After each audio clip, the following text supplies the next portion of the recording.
A person is justified in using reasonable force against any other person. See, here's the thing: a lot of people don't understand that previously the Castle Doctrine. I can't remember how many years ago it was.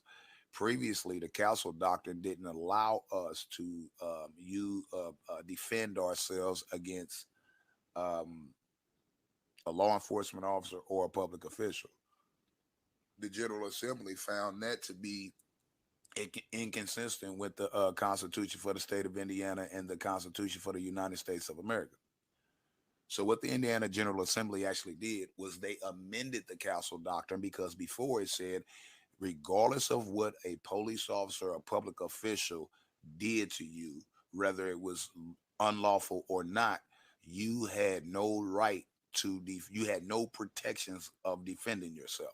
So, therefore, let's say it like this: we have there's a lot of crooked cops out here. There's a lot of cops out here shaking drug dealers down. Let me just give you an analogy, right? There's a lot of cops out here shaking drug dealers down. There's a lot of cops out here breaking in people's houses and taking their belongings illegally. But we had no protections. We couldn't defend ourselves if a police decided, well, I heard he just hit the lottery and he got some cash in there, and I'm the cop. I'm gonna kick the door in and take it because ain't nothing he can do. See, before we would then have to file grievances and things like that, but then it'd be our word against theirs. Even though the police unlawfully entered your property, we wouldn't be protected. So that wasn't fair to the citizens. Salute to the Indiana General Assembly, who actually made sure that we are equally as protected as they are as far as standing our ground. Okay? Hopefully, I'm making sense. But now, since the change, you had a lot of officers upset, but I didn't get why they would be upset because if you're not doing anything illegally, you shouldn't be worried about, citizens harming you. Tyra, have you ever heard that saying? Some people shouldn't be allowed on the internet. When someone says that, they're talking about you. Because 1. You're only fooling yourself, and 2. If by chance, and I do mean by a minute chance, someone actually believes the moronic shit you say, well, that only adds to the problem. And the last thing the internet needs is another Tyra, sucking up the bandwidth to spew straight bullshit. It becomes a domino effect and it just isn't necessary. Here's why I say that, Tyra.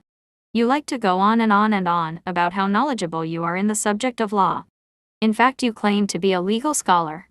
Which is so laughable that I actually feel sad for you. Because like I said, you're only fooling yourself. So we just listened to you babble about the Castle Doctrine and the amendment to the Castle Doctrine. But you, Tyra, don't read the whole of the law. You pick out certain parts that will fit your narrative. Well, that isn't how laws work. Laws are written, specifically written.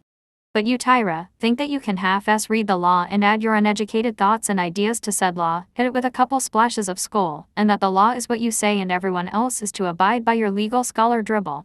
You're a fucking idiot. Because the Castle Doctrine doesn't give you the right to physically harm someone because they break into the house you don't own. The Castle Doctrine also doesn't give you the right to threaten bounty hunters if they kick in the door, again, of the house that doesn't belong to you, without a warrant. Nor can you physically harm a police officer if they do the same. And here is why. You, Tyra, knew your mother was a wanted fugitive. You knew that the bail's bondsman would be looking for her. You also know that the first place law enforcement looks for a wanted fugitive is at said wanted fugitive's family members' homes. That's first day shit and off gate. So with this knowledge, you would know that if the bounty hunters were to return to that home and kicked in the door, they would have done so to arrest your mother. So just like the citizen's arrest that you think you performed to a T, but you didn't because you had, nor would you have any evidence that would suggest the bounty hunters were breaking into that home to harm you. And without the evidence, your Castle Doctrine turns into either assault or murder charges. Here's a suggestion, Tyra. Google the name Byron David Smith.